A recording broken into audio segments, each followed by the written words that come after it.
Okay, so picture this. My sister accuses me of swiping $7,000 from her wedding card box. I mean, $7,000. And suddenly, my entire family is convinced I'm some kind of thief. It's one of those moments where you just freeze, like, wait, what just happened? But here's the thing, you won't believe what comes next. The truth, well, it's shocking, messy, and somehow satisfying. Stick around, watch it all unfold, and hey, I'm curious, where in the world are you watching from? Drop it in the comments. I finally got home after my sister's wedding weekend. Completely wiped out. 3 days of nonstop smiles, photos, speeches, tiny dramas, you name it. My apartment felt like a sanctuary, quiet, and I thought, okay, finally, a week of nothing. I collapsed onto the sofa, heating pad on my back, mug of lukewarm tea in hand, letting myself sink into the silence. My phone buzzed on the coffee table. Usually, it's nothing serious, right? Maybe a delayed flight, a missing bag. I reached for it, rubbing my eyes. It was my dad, Christopher. What? My frown was immediate. We'd said goodbye just hours ago at brunch. They were heading to the airport with Claire and Ryan. I thought everything was fine. My voice was rough from exhaustion. "Hello," I croaked. "Olivia," he said. Just that my name and the tone made me sit up straight. The heating pad slipped off my lap.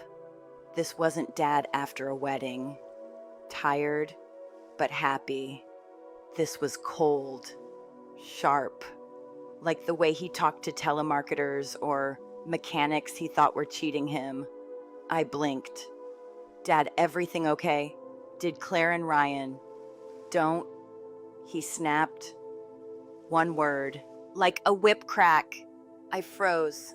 "Don't pretend. Olivia, I'm sitting here with your mother and your sister. We're at the house." Claire didn't get on the plane. My chest tightened. My heart was hammering. Wait, what? Why is she sick? He didn't answer right away. Then sick that her own sister would do something this low. The card box, Olivia. The envelope box from the reception. I blinked, confused. The box. What about it? Empty. Well, not empty, but stripped. Every envelope with money, gone. $7,000, Olivia. $7,000. I gasped. My mind instantly flipped into professional mode, security protocols, checks, insurance. But then reality hit harder.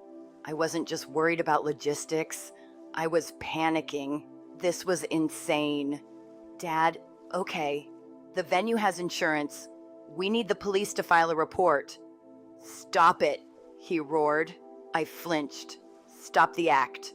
Claire saw you. You were near the gift table for 20 minutes, and Susan saw you putting a thick white envelope into your purse before you left." I stammered, "Dad, that was my parking validation and the thank you note from the bridal party. I didn't touch the box. I wouldn't touch the box." "Claire is in tears," he shouted over me. "Her honeymoon is ruined because of you. She knows you've been jealous for months. You decided to teach them a lesson. Tax them." "I'm not jealous. I helped pay for the flowers," I yelled back. My voice cracked. It felt unreal. It wasn't just an accusation, it was a conviction. Instantaneous. There was no questioning, no investigation. They had decided I was the villain. My stomach dropped, bile rising. The apartment felt like it was closing in. My hands trembled so badly, I dropped the phone onto the rug. I couldn't breathe. Every nerve in me was screaming that this was wrong. They weren't hearing me. They weren't even trying. I sat on the floor, staring at the wall, paralyzed. My mind raced, short-circuiting, trying to reconcile the disbelief with my forensic accountant instincts. Claire saw you. Claire saw me. But I hadn't been near the box. During the sparkler exit, I'd been helping the maid of honor get a wine stain out of her dress in the bathroom. I hadn't even been in the hall. Claire was lying. I forced myself to stand, shaking, hands filling a glass of water like I was trying to physically anchor myself. Then my phone buzzed again. Texts, one after another. Susan, Mom, Claire. Threats, heartbreak, insults, ultimatums. Olivia, I always knew you were sneaky. Send the money, or I swear I'll ruin your career. My childhood flashed back the cookie incident, being blamed for everything while Claire got away. History repeating itself. My family had labeled me the villain decades ago, and now had evidence they imagined. I paced, the old instinct rising. Just pay it, make it stop. $7,000 was nothing compared to the hysteria. The old Olivia would have done that. But then I reread Claire's threat. She wasn't just hurt. She was trying to destroy me. My resolve hardened.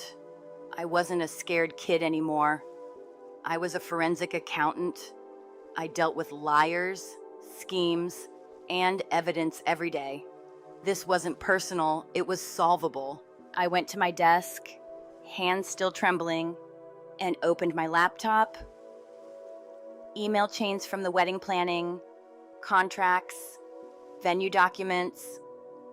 They were mine. I'd handled deposits, logistics, all that stuff. The Grandview estate had cameras, Clause 14B, 24-hour surveillance, all public areas, footage retained for 30 days.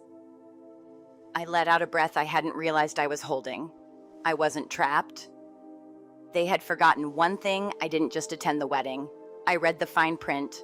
I grabbed my phone, called the venue manager. Linda. Calm, professional, precise. I didn't need to yell or beg. I needed the footage. I explained what I needed. And in 10 minutes, I had a secure link. The black and white, high-definition footage of the gift home, time-stamped, crisp. My family had assumed, they had judged. And now, I had the chance to prove them wrong.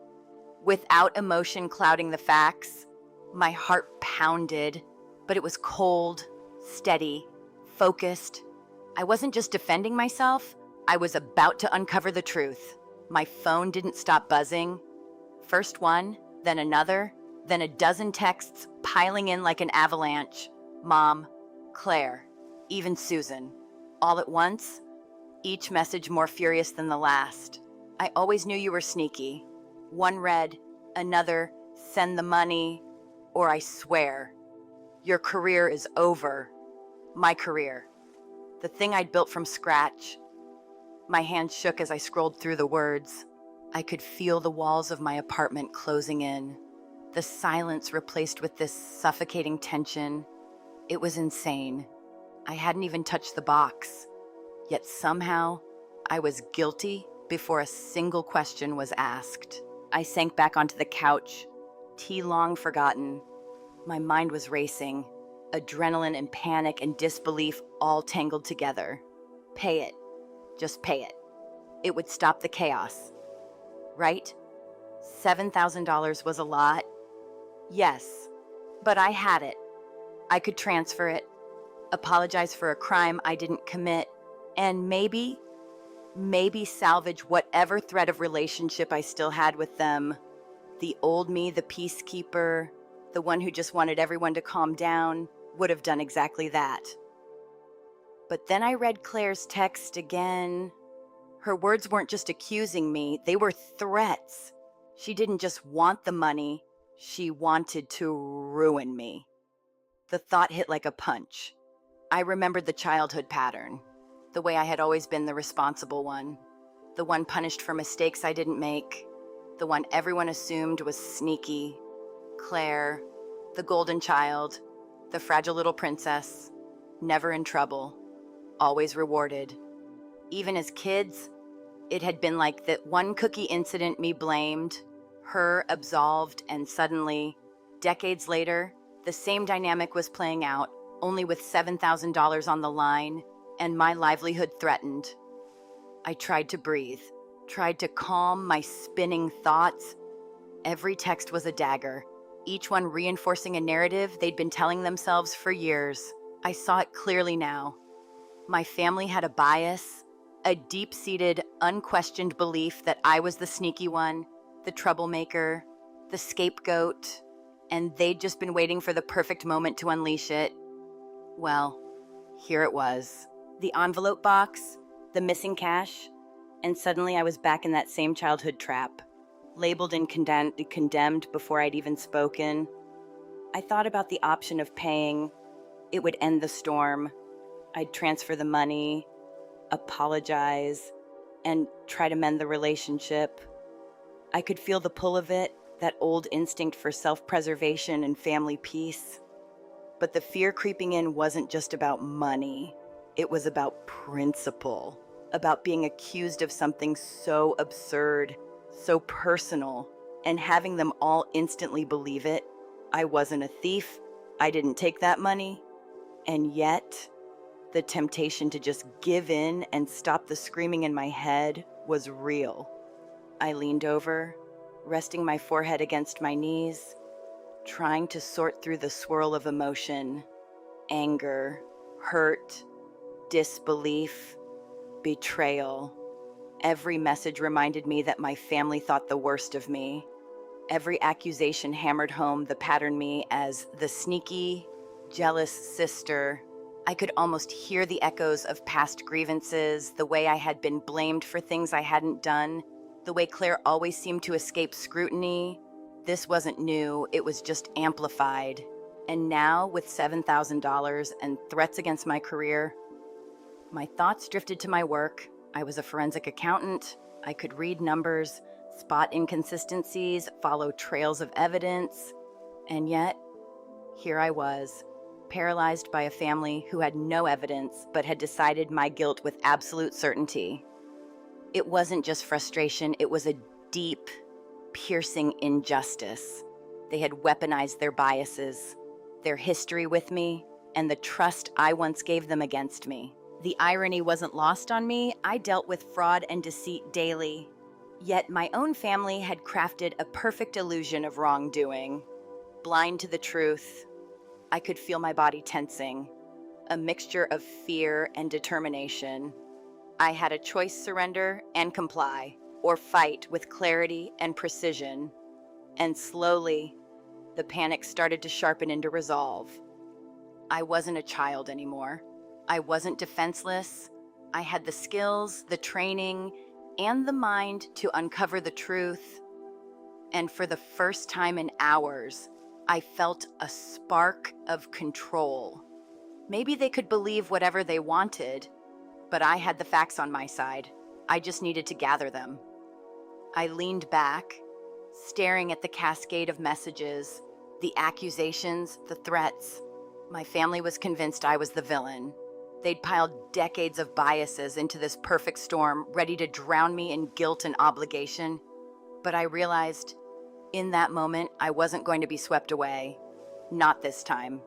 I'd let the world, or at least my family, think what they wanted, but I wasn't going to let fear or their false narratives dictate my actions. I wasn't paying a cent for a crime I didn't commit. And as scary as that felt, a strange clarity settled over me. I could see the path forward, I could see the fight, and I could see the truth. And it was mine to prove. I sat there for what felt like hours, the phone buzzing, forgotten, on the coffee table. My hands curled around a mug of now cold tea. Panic had ebbed slightly, replaced by this tight, cold focus that I hadn't realized I was capable of. It wasn't fear anymore. It was calculation. I was a forensic accountant. I followed evidence for a living. I tracked lies, fraud, and inconsistencies that could ruin careers, sometimes even lives. And right now, I was faced with a lie being told by my own family, wrapped in decades of bias and a heap of misplaced trust. This wasn't just about money, it was about proving the truth. And I wasn't about to let a family narrative overwrite reality. I pushed myself up from the sofa, feeling the stiffness in my back, the dull ache of muscles that had been on their feet for 3 straight days. Wedding exhaustion, sure, but now paired with this sudden, electric determination. My laptop waited on the desk, glowing softly in the dim light of my apartment. I had to start somewhere.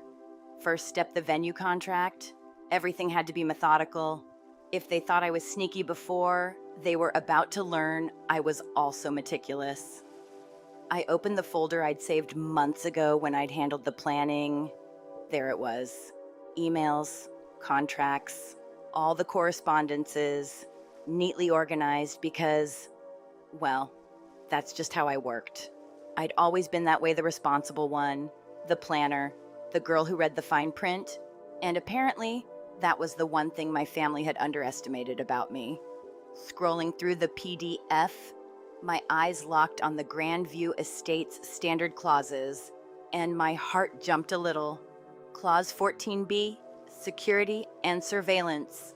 For the protection of the property and the guests, the estate maintains 24-hour, high-definition video surveillance of all public areas, including the foyer, the ballroom, and, crucially, the gift intake areas. Footage is retained for 30 days. I leaned back, letting the information sink in. 30 days. Plenty of time to catch the real story. The nausea that had been curling in my stomach since the phone call transformed into this shivery, calculating adrenaline. They thought they had cornered me, but they forgot that I don't just attend events. I read contracts. I plan for contingencies. I think ahead. I picked up my phone, thumb hovering over the keypad. Calling Linda, the venue manager, felt like a strategic move rather than a desperate plea. I remembered how we'd bonded over planning the wedding months ago, her meticulous nature mirroring my own, and the way she always answered calls, even late. When the office emptied, the familiarity gave me confidence. I dialed, letting the ring play out. Once, twice. Grandview Estate. Linda speaking. Came the warm, slightly tired voice on the other end. Linda, it's Olivia, Claire's sister. I said, my voice calm, professional, steady. No tremor, no panic, no begging. I could feel my old nerves trying to whisper, but I ignored them. I didn't leave anything behind. But apparently, something was taken. I need a massive favor. Could you pull footage from camera 4, the one facing the gift table, last night between 9 p.m. and 10:30 p.m.? A pause. Is everything okay? Is this a police matter? Not yet, I said evenly, almost conversationally. Eyes on the clock. It might be, but I'm the contract holder on file. I need the file. Can you send me a secure link? Linda hesitated, then answered slowly. Technically, yes. You're on the main agreement? Perfect. 10 minutes is all I need. As she agreed, I sank back into my chair, letting the adrenaline hum through me. I hadn't panicked, I hadn't screamed, I hadn't cried. Not yet. I had used my brain, the one skill my family thought they could ignore or mock, and I had leveraged the system, the contract, and the venue's procedures. 10 minutes, and I'd have proof, real, undeniable proof. My fists unclenched slightly, and I allowed myself a small, almost imperceptible smile.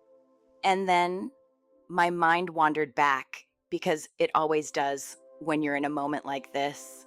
Memories, usually so buried, came flooding in. Childhood sacrifices, the unpaid hours I'd spent babysitting, saving for college, working 2 jobs to avoid being a burden. I remembered every time Claire got the benefit of the doubt, the indulgence, the little glances and smiles that told the world she was the golden child. The toy she broke, she got a new one. The toy I broke, I got a lecture. The cookie incident. I was grounded for a week, all of it, stored away, remembered when convenient, used now to remind me why I had to stand strong. This wasn't just about clearing my name, it was about reclaiming the dignity I had been denied for decades. Every penny, every hour, every unfair moment came together and fueled a new kind of focus. I would not be the victim of their bias anymore. The email pinged before I could dwell too long. A secure link from Linda. I clicked it immediately. Heart hammering in a way that wasn't fear. This time it was anticipation. The file loaded. Black and white night vision with enough lighting to see faces and actions clearly. Time-stamped, crisp, and steady. Every thought I had about being cornered evaporated. I was in control. I had the evidence. I paused for a moment, just a second to savor it, letting the room fall away. The weeks of planning, the hours tracking details, the sleepless nights managing logistics, all of it suddenly had a purpose beyond the wedding itself. My family had tried to use their perception of me as leverage. They assumed, they judged, they piled decades of expectation and bias into a narrative where I was guilty before a single fact was checked. But here, in this moment, the scales were about to tip. I leaned closer to the screen, adjusting the contrast and focus slightly, watching the grain of the video stabilize. The air in the apartment felt different now, charged, calm, yes, but sharp, ready. I wasn't trembling anymore. My pulse was steady, my mind clear. I wasn't just Olivia, the accused sister. I was Olivia, the analyst, the strategist, the one who knew exactly how to track the truth. I remembered small details from the wedding, the chaos of the sparkler exit, helping the maid of honor in the bathroom, ensuring no wine stains ruined the dress. Every memory lined up like a breadcrumb trail. Everyone proving I wasn't near the box. My family had seen only what they wanted, a convenient story of me as the jealous, sneaky older sister. They had ignored evidence, ignored context, and assumed malice. But now, I had the context, I had the proof, and I would use it carefully, deliberately, methodically, not just to clear my name, but to expose the real story, the truth that they had so confidently ignored. I let out a long breath, leaning back again, hands folding over the desk, staring at the monitor. The video file was more than just surveillance footage. It was a tool, a weapon in the fight for justice, clarity, and closure. The panic, the nausea, the helplessness from earlier was gone, replaced with resolve. Each step I had taken, each moment I had planned, led here. I wasn't doing this for revenge. Not really. I was doing it to reclaim the narrative, to stand up to the decades of assumptions, to prove that skill, preparation, and calm logic beat panic, fear, and wrongful accusation every time. And as I waited for the download to finish, I allowed a brief, almost mischievous thought. They thought they could corner me with their certainty, their confidence, and their accusations. They were about to find out that certainty is fragile, and evidence, well, evidence has a way of changing everything. I sat down, hands still a little shaky, laptop open, and the security footage ready to play. The timestamp blinked 9:15 p.m., and there it was, the reception hall in all its wedding day chaos. Guests were mingling, laughter and clinking glasses filling the room. My eyes immediately went to the gift table, the satin white box where all the cards and envelopes had been collected. I leaned forward, heart hammering in my chest, muttering, okay, let's see this. Then I saw myself walk past. 9:22, 6 seconds. That was it. I adjusted a picture frame that had fallen next to the bow. No pause, no hesitation. Nothing slipped into my purse. I didn't even glance at the cash. Relief hit me first, sharp and almost dizzying. And then the disbelief. They had blamed me for a theft I hadn't committed. My heart pounded as I rewound the footage, watching the same few seconds again. No mistakes. Nothing. I wasn't near the box. I had been in the bathroom, helping the maid of honor remove a red wine stain from her dress during the sparkler exit. I hadn't even been in the main hall. The panic of earlier drained from me, replaced by a cold, calculating focus. Fast forward to 9:45 p.m. The crowd was thinning, chairs moving, tables being cleared, and then movement.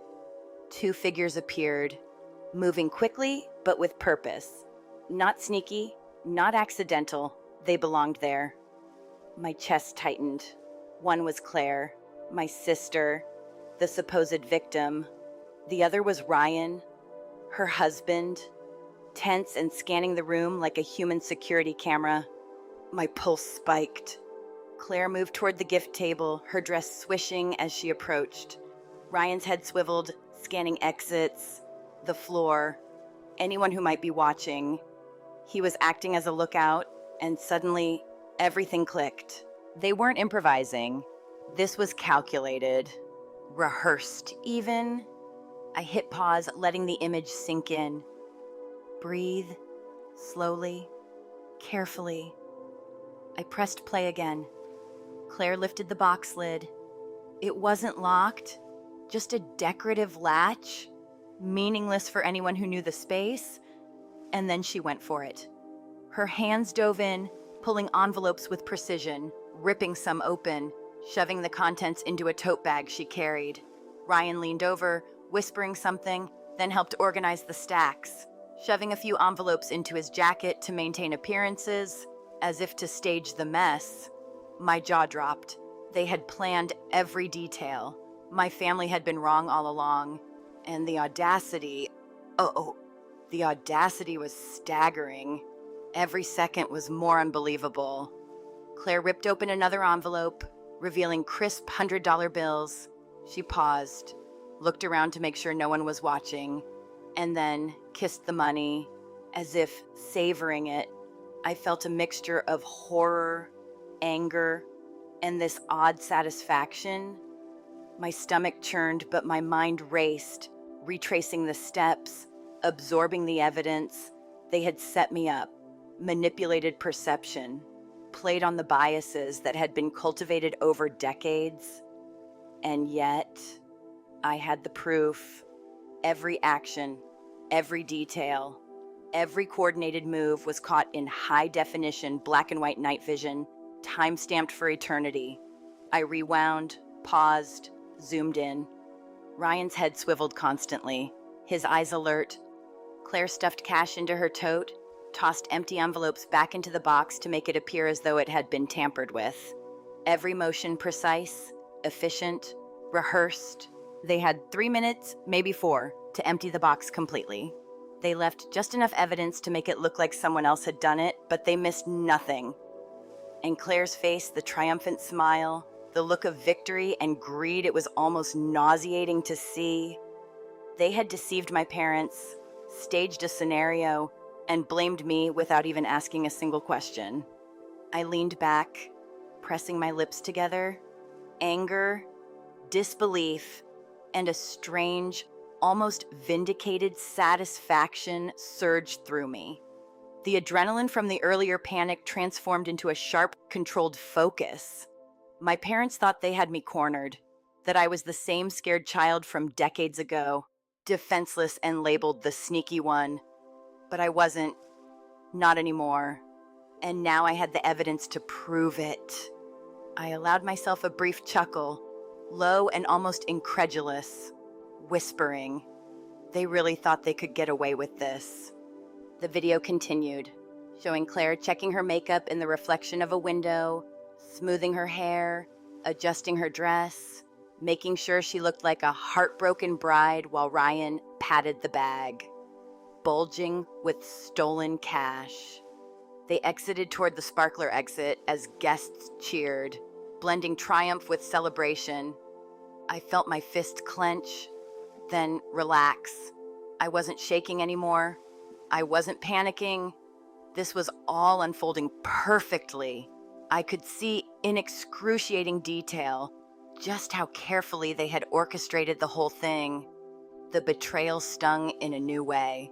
It wasn't just money, it was audacity, manipulation, the careful choreography of a lie. And yet, amid the fury, a cold, precise satisfaction took over. They had underestimated me. They had assumed panic and fear would take hold, that I would surrender, comply, and pay. But here I was, holding the proof, knowing every movement, every action, every lie that had been set up. I had clarity, control, and the moral upper hand. I rewound and played the footage again, frame by frame this time.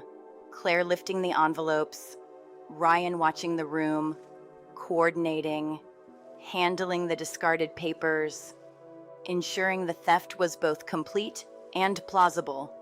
Every move deliberate. The more I watched, the more the mix of emotions surged: disbelief, incredulity, anger, and that quiet, simmering satisfaction. I was seeing the full story, and it was mine now to use. They had tried to frame me. They had tried to leverage old biases and assumed guilt. But the truth was here, undeniable, in front of me. I paused, staring at the frozen image of Claire's triumphant smile. That smirk, the one that should have been hidden behind tears and stress, was loud and clear, a symbol of the deception she had so carefully enacted. And I felt it pure, unadulterated control. I had the evidence to confront, to expose, to prove what really happened, not just to my family, but to anyone who had been fooled by their performance. The video wasn't just proof, it was power, leverage, and, in a strange way, closure for years of being unfairly labeled. I saved the file multiple times, first to my hard drive, then to the cloud, and finally onto a plain black USB flash drive. The weight of it in my hand was almost symbolic, heavy with the impending revelation. Every ounce of preparation, every instinct I'd honed as a forensic accountant, every lesson in patience, observation, and methodical planning led to this moment. My pulse was steady now, a controlled energy humming in my veins. The evidence was undeniable, and I could feel the shift in perspective even before my family saw it. I leaned back in my chair again, taking a slow breath, letting my mind digest the images I had just witnessed. The anger and disbelief hadn't vanished, but they had transformed into determination, into a strategy. I wasn't a victim of circumstance. I wasn't the scapegoat. I had control, clarity, and the truth on my side. The reality of their greed, the choreography, the audacity, it all crystallized in my mind. This wasn't just a theft. It was a staged, manipulated narrative built to exploit biases and assumptions. And now, I had the evidence to dismantle it, piece by piece. I looked at the frozen screen again, taking in every detail, the way Claire handled each envelope, the way Ryan acted as lookout, the calculated gestures, the triumphant smile that had replaced the tears she pretended to shed. The realization hit me fully. They had underestimated me completely, and they had no idea that the truth, precise and undeniable, was now in my hands. I allowed a tiny, almost imperceptible smile to cross my face. I wasn't panicked anymore.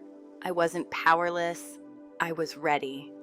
The next morning, I woke up feeling different. Not anxious, not afraid, not panicked like the night before. I woke up like a forensic accountant about to close a major case. The adrenaline that had kept me up all night was still there, but it was focused, calm, precise. I knew what needed to happen. This was no longer about reacting. This was about controlling the narrative, exposing the truth, and making sure my family understood it. I wasn't walking into dinner as the accused. I was walking in as the one with the evidence, the one holding the cards literally and figuratively. I started with the preparations. The black USB flash drive was already charged and secure in my blazer pocket. The manila folder with printouts of judgments, UCC filings, and Venmo screenshots safely tucked into my bag.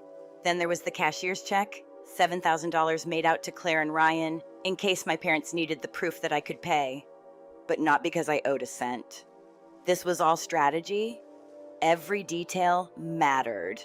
This wasn't an emotional confrontation. It was a tactical operation.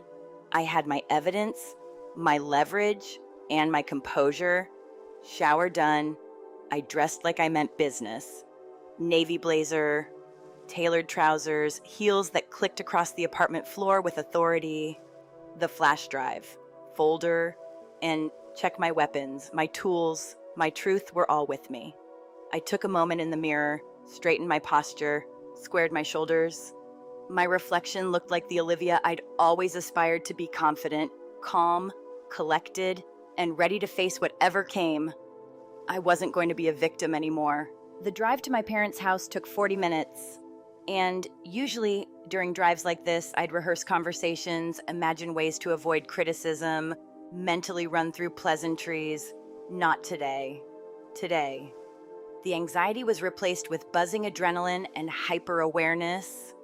I noted the sun casting long shadows across perfectly manicured lawns, the cars in the driveway, the familiar sights that normally comforted me now framing a stage for what was about to unfold. Dad's truck, Claire's car, Ryan's BMW, parked arrogantly in the middle, everything in its place, like clockwork. And I thought, right, this is it. This is the moment where everything changes. I didn't knock. I used my key. Step inside, inhale the familiar smells of home. The faint scent of pot roast wafting from the kitchen, and there it was, the dining room, set for the evening, a serious family meal looming over the room. My father's voice boomed as soon as I entered. We're in the dining room. I stepped in, and the table was a tableau of tension. Claire looked disheveled, oversized sweatshirt, no makeup, playing the part of the heartbroken, innocent bride perfectly. Ryan, on the other hand, was twitchy, his leg bouncing, eyes flicking around. Mom was there, face pinched, clearly measuring every micro-expression of mine. And Dad, Christopher, sat at the head, his posture rigid, his face unreadable. I moved to my seat, setting my purse on the floor, the leather bag with the manila folder on the table beside me. The flash drive in my pocket felt heavy, like a weapon. I sat down and let my eyes scan the table, taking in the dynamics, noting subtle shifts, the way Ryan flinched slightly when I looked at him, the slight tightening in my mother's jaw, the way Claire tried to control her breathing to keep up the act. I allowed a tiny smile. This was exactly where I needed to be. "I'm glad you came," Susan said, voice tight. She avoided my gaze, focusing on my hands, as if checking for invisible handcuffs. I ignored it, calm, conversational, letting them underestimate the control I had. "I'm here to fix this," I said, lightly, deliberately, like it was just a small misunderstanding we could all smooth over. But my tone carried a quiet edge. I wasn't there to argue. I was there to expose. Ryan, still fidgeting, finally spoke. "Do you have the money?" he asked. Suspicious, almost accusing. I tapped my purse. "I have a cashier's check for $7,000 right here," I said. Ryan visibly exhaled, his shoulders sagging. Claire sniffled, wiping dry eyes, and I caught the little flicker of relief and fear in her expression. "I just don't understand why you did it. Liv, was it because I didn't let you give a speech?" "Because you're jealous. I got married first." Claire's voice cracked, clinging to the story she had spun, stealing from my wedding. "It's sick. It is sick," I said calmly, holding her gaze, letting the words hang in the air. It's betrayal of the highest order. Dad cleared his throat, shifting the conversation back to control. Let's not rehash the crime. Olivia is here to make restitution. If she pays the full amount today, we won't involve the police. It stays within the family. But Olivia, you need to understand things are going to change. We can't trust you around the house anymore. I understand. I replied evenly. Trust is fragile. I thought once it's broken, almost impossible to repair. And that was precisely the point. Susan nodded, self-righteous. I hope you're seeking help. Therapy? Something? I smiled slightly, light and conversational. Ignored the jab. I did a little investigation of my own. I said. Ryan froze, his leg bouncing, stopping mid-motion. The venue has cameras, I continued. Clause 14B, Grandview Estate, high-definition surveillance of all gift intake areas. You checked. Sure about that? Ryan. Claire interjected, voice rising. We looked around. The corner was dark. No cameras. Olivia. I shook my head.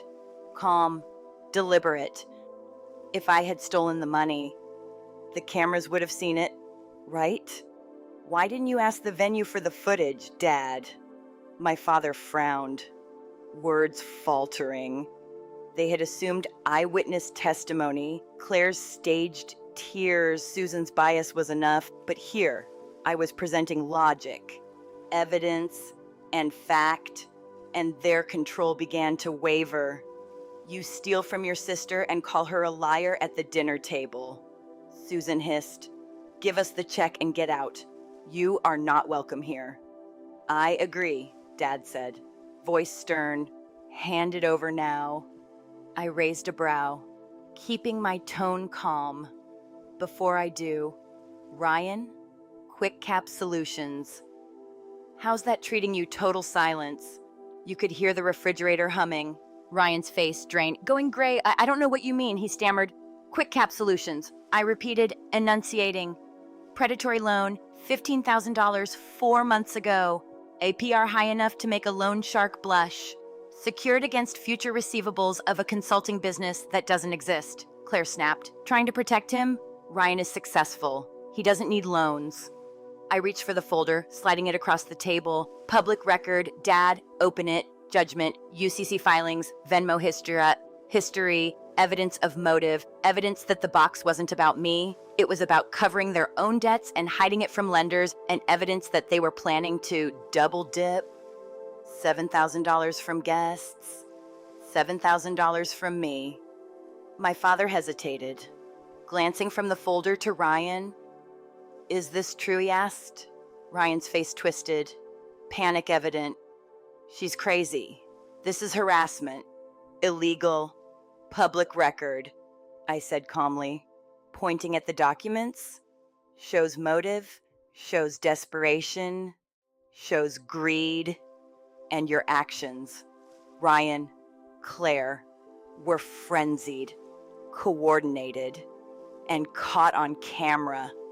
Claire shrieked, pointing a finger. You're jealous, you're miserable. You want to ruin my marriage? I'm trying to save you from a felony.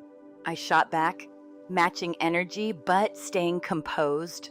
Look at him. Look at his face. He knows I'm right. Susan stepped forward, trembling. That's enough, she said. He has been respectful, kind. You're projecting I have the check, but I'm not giving it to you. I said firmly, you admitted the theft. This is restitution. Yes, but you're not getting a dime from me. Everything you lost, everything you staged, it's documented here. Face it, own it, Dad roared, pointing. I am done with you. I stood, holding the check. Fine, disown me if you want, but watch this. I pulled the flash drive from my pocket, reaching toward the TV mounted above the fireplace. Camera 4, 9:52 p.m.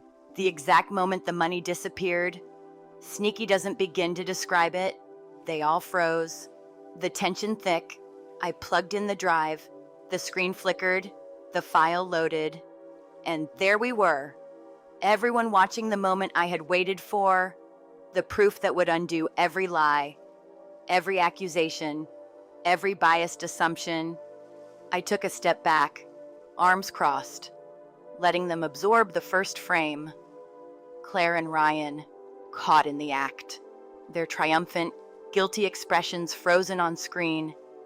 And for the first time in hours, I felt calm, powerful, in control, and completely ready for what would come next. The moment the footage played, the room erupted in chaos, though not in the way I had expected. Claire's face went from triumphant to pale, then contorted with panic. Ryan's composure dissolved instantly, his leg bouncing, stopping mid-motion, his eyes darting like a trapped animal. The words spilled out confessions, blame, accusations, excuses, but nothing could undo what they had done. I sat back, arms crossed, watching the perfect act they had rehearsed crumble in real time. It was surreal, almost cinematic. The golden couple, the picture-perfect image they'd curated, was falling apart, piece by piece, in front of our very eyes. Claire shrieked, sobbed, flailed, trying to shift responsibility to me, but the evidence was unrelenting. Every envelope handled, every stack of cash stuffed into Ryan's tote bag, every glance at the exits, all of it documented in high-definition clarity. Her claims of pressure, financial stress, and misunderstanding collided with the cold, unyielding reality of the footage and records I had compiled. Ryan tried to interject, stammering about misunderstandings, about moving the money for safekeeping, but every explanation sounded weak, transparent. The more they tried to talk, the more airtight the evidence felt in my hands. My father's face shifted throughout the confrontation, anger, disbelief, and finally, the slow settling into the grim understanding of what had really happened. Susan sat back, face pale and wet from tears, her carefully constructed image of the sneaky Olivia and the innocent Claire utterly shattered. It was one of those moments where the truth doesn't just settle, it hits like a wave, leaving devastation in its wake. Once the initial confrontation ended, and Claire and Ryan were forced to admit the theft, the fallout began almost immediately. The shock wasn't limited to our family. News, of course, spreads. Ryan's BMW, his carefully curated image of wealth and sophistication, was repossessed from the driveway of his apartment in broad daylight. Neighbors watched, gossip buzzed, group chats lit up with commentary and disbelief. The lender, Quick Cap Solutions, didn't care about family drama, they wanted their money. And when Ryan couldn't pay, wages were garnished. It was an unrelenting, public dismantling of the facade they had so meticulously built. 4 weeks later, Claire and Ryan filed for annulment. The marriage, which had seemed so pristine, so picture perfect, couldn't withstand the weight of betrayal, deceit, and financial recklessness. Court hearings, fines, mandatory community service for the theft, and the social repercussions, all these played out under a magnifying glass. It was painful, messy, and yet almost satisfying in a way, not from malice, but from the clarity of justice finally catching up to deception. The couple had tried to manipulate, hide, and exploit, but reality, evidence, and law had a way of cutting through even the most carefully constructed lies. Meanwhile, I had to navigate my own family's reaction. My parents, of course, tried. My mother sent flowers, my father, a check for $5,000 as an apology, but I didn't take them in the way they intended. I returned the check, donated the flowers to a nursing home. It wasn't about punishment, it was about setting boundaries. I had no desire to completely sever ties, but I also wasn't willing to resume the old dynamic where my worth judgment and professional life were constantly undermined by assumptions and favoritism. I engaged with them on my terms.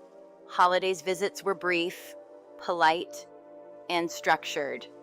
I answered questions, maintained a calm, conversational demeanor, and refused to let past dynamics dictate interactions. Over time, it became clear the golden child narrative was broken.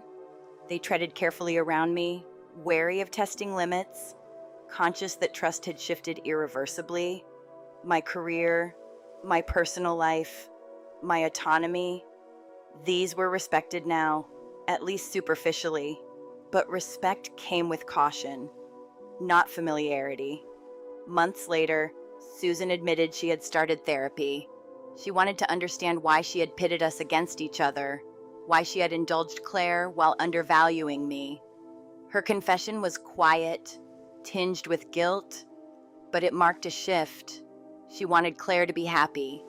Yes, but she had also recognized the harm in punishing me for my strength, my independence, my competence. It was a start, though I knew forgiveness is a long road. I wasn't rushing it, nor was I expecting absolution. The damage had been done, and clarity was more important than closure. 6 months after the confrontation, I was promoted to senior partner at my firm. The celebration dinner was at a high-end steakhouse downtown. Friends and colleagues gathered around, laughing and sharing stories. As we ordered, my phone buzzed. Claire. I glanced at the screen, a text pleading, asking for $500 just for groceries. Left destitute by Ryan's departure and their financial collapse. I remembered the little girl blaming me for cookies, the bride kissing stolen money, the sister threatening my career. I didn't feel anger. I didn't feel pity. I felt clarity. I typed a reply. Me, I think you should ask Mom and Dad. They always had a soft spot for your stories. Then I blocked her number. I put the phone face down on the table, savoring the quiet. My friends leaned in, curious. As the waiter arrived with a bottle of champagne, one of them asked, "What are we celebrating specifically?" I smiled, genuine and unburdened. "We're celebrating balance," I said, clinking my glass with hers. Balance? The ledger was finally even. The truth had been revealed. Justice, not revenge, had taken its course, and I had emerged, calm, measured, and resolute. I had learned that clarity, evidence, and maintaining control of your own narrative are far more powerful than anger or retaliation. Life with my parents remained measured. I visited, engaged on my terms, and refused to be manipulated or drawn into old dynamics. They were learning, slowly, that I was no longer the sister to be blamed, the one assumed guilty. Our interactions were polite, structured, and cautious, with humor and lightness sometimes peeking through, but always under the shadow of new boundaries. Trust was fragile, and I knew it. But I also knew my strength had reset the terms. Meanwhile, the public fallout for Claire and Ryan continued. Their social image, carefully constructed for months and years, crumbled. Friends, colleagues, and neighbors watched the story unfold, some with disbelief, others with schadenfreude. The consequences were immediate and harsh fines, community service, repossessions, annulment, and the lingering social scorn. Their lives were never quite the same. Their carefully curated facades replaced with a reputation of greed and recklessness. They had created a lie, and the lie had destroyed them. And through it all, I remained steady. I had the flash drive, the evidence folder, and the clarity to navigate both my family and the fallout of the theft. I didn't have to leak the footage. I didn't have to publicly shame them. The truth, methodical, undeniable, and undeniable, had done the work for me. My parents, careful now, walked on eggshells. My family dynamics had shifted irreversibly, but on my terms. And in that quiet, structured, and measured space, I finally felt the calm that had been missing for decades. I had emerged victorious, not through malice or anger, but through precision, patience, and truth. So that's how it all went down. In the end, I got clarity, justice, and the satisfaction of knowing the truth came to light. Family, trust, and boundaries. Sometimes you have to fight to protect them, and that's okay. It wasn't about revenge. It was about standing your ground with calm and evidence. If you enjoyed following this wild story, make sure to like and subscribe. You won't want to miss more stories like this, unraveling one twist at a time.